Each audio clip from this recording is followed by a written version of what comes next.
So hello guys, welcome back to my channel. Oops, right there. So currently, unexpectedly, I'm sitting in here and gonna test drive finally this Tahoe Z71. So I did already my full walk around tour. Link of that will be in the description down below. So first impressions immediately, it's so hard to maneuver with this thing because it's so freaking big and long.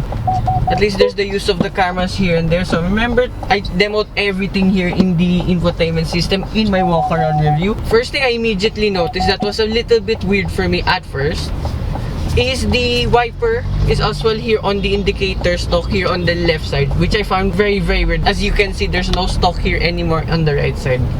So far so good. So being a V8 engine, surprisingly it's quiet. So I didn't expect this at all. So when it's a V8, I expect something rumbly, loud, brash and so on, but this one surprisingly quiet. And NVH, so far one of the best NVH I've ever encountered in any Chevrolet. So yeah, just running around 30 kilometers per hour, and yeah, pretty quiet. I can't say much. There you can hear the engine a bit, ever so slightly. Of course, this is a very big and wide car, so there's at least sensors and blind spot monitoring all around the vehicle, and steering feel seems pretty light, surprisingly, for a big car like this. There's still some heft to it, but it's lighter than I expected.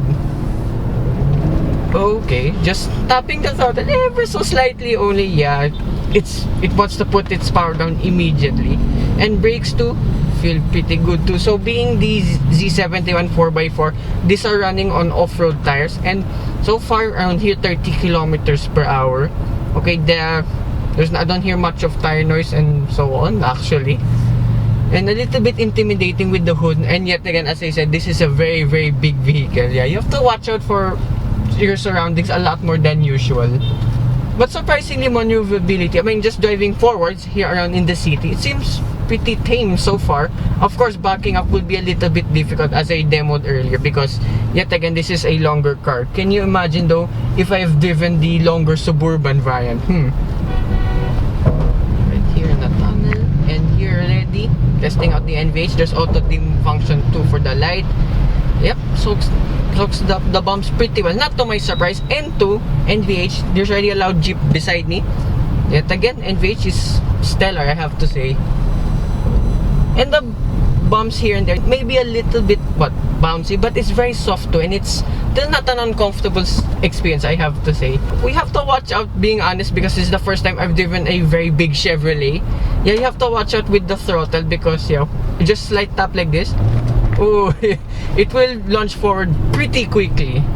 The blind spot though, yeah, I mean, the C-pillar is pretty big, but yet again, as I mentioned earlier, you have the use of the blind spot monitoring system, the cameras here and there, and that's what the 360-degree camera will work if you're up to only 20 or 30 kilometers per hour. Oh, right, that's just partial throttle only. We're already doing 65 kilometers per hour. Yeah, this will put its power down pretty quickly. Oh yeah, too, if you're new to the channel and if you haven't seen my walk around tour yet, so buying this thing is a 5.3 liter naturally aspirated V8 engine that produces 355 horsepower and 580 newton meters of torque. And this one, and all Tahoes and Suburbans too, are mated to 10-speed automatic transmission. So yeah, speaking of, let's put it in L. So third gear now. Yeah, it's so weird that you have to shift up and down the gear using the L mode over here. So, but surprisingly, it's pretty responsive. I mean, just playing around first to third gear, yeah, it seems somewhat responsive, but I'll just leave you in automatic and just chill, because this is a very big and powerful car. Wow.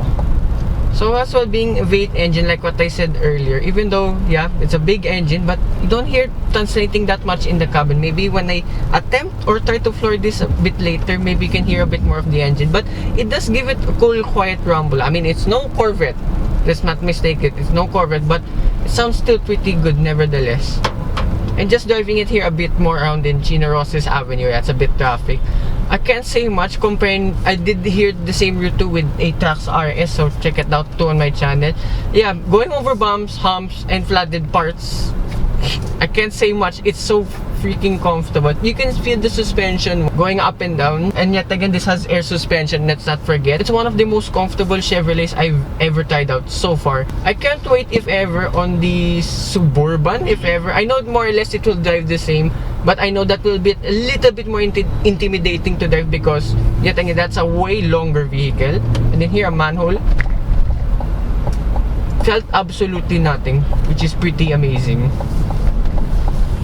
Then as well, maneuverability handling wise in the city, okay, it's somewhat easy. Yes, it's somewhat light, the steering feel, but there's still some heft to it. And then here, the third floor. Oh my gosh, wow. I'm not even full throttle yet, but yeah, it's pretty quick already. And two, I like with this 10-speed automatic transmission. First time I've ever driven a Chevy with 10-speed. Yeah, it's pretty smooth. And then handling-wise, body lean, yes, it is present. You cannot escape it. But I'm so mesmerized that I can drive this with ease. Yes, the size, yet again, is pretty intimidating. But if you're gonna drive this for the first time, yeah, not so bad. And two, what I noticed from a high speed too, I mean, until here, some 30 kilometers per hour. Yeah, the brakes are pretty stiff, but there's still good feedback with it. And I prefer this hard brake feel because stopping power is very important for this very big vehicle. I feel very honored to drive one of these. I've never ever expected to drive one of these ever. And hopefully I can drive a Suburban very soon too. Of course, this will be my favorite Tahoe, and as well with the Suburban. I do prefer the Z71 look. I mean, just look at the grille. Maybe it's just because of the black bow tie compared with the high country vans, because those are all chromy, glitzy, so on and so forth. Yeah, and as well being the Z71, these are on off-road tires. So just in case, like here on the bad stormy day today, yeah, this will be perfect for off-roading. Make no mistake, even the high country would be perfect for off-roading. But knowing this has better tires, yeah, this is for me the variant that I will pick. Wow.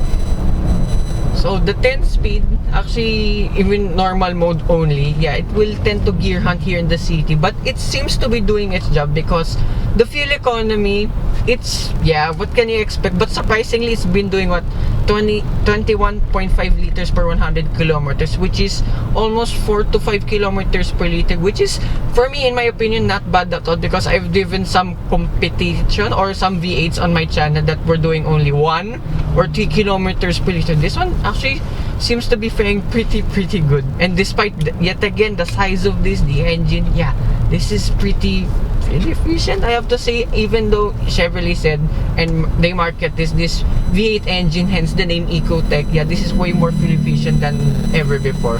I kind of believe them now. I mean, yeah, I'm doing this amount of kilometers per liter only in the city, so of course this will be much more fuel efficient in highway driving. So driving it a bit more too, I did notice, yeah, you have to be a little bit careful on the throttle, really. I mean, just here, floor it a bit. Yeah, you have to watch out for that because you will get suddenly pushed back in your seat. And as well, being a naturally aspirated engine, yeah, I'm surprised with the torque figure of this, 513. That's pretty impressive for, yeah, for a V8 engine. I was expecting that for the torque figure to be a turbocharged engine, not this one.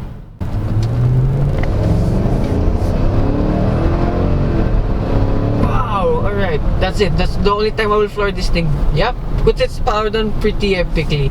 So, I'd like to thank everyone here at Chevrolet Makati for their Chevy North American Fest. So, there's a lot of American Chevrolets here at the moment, so give them a visit.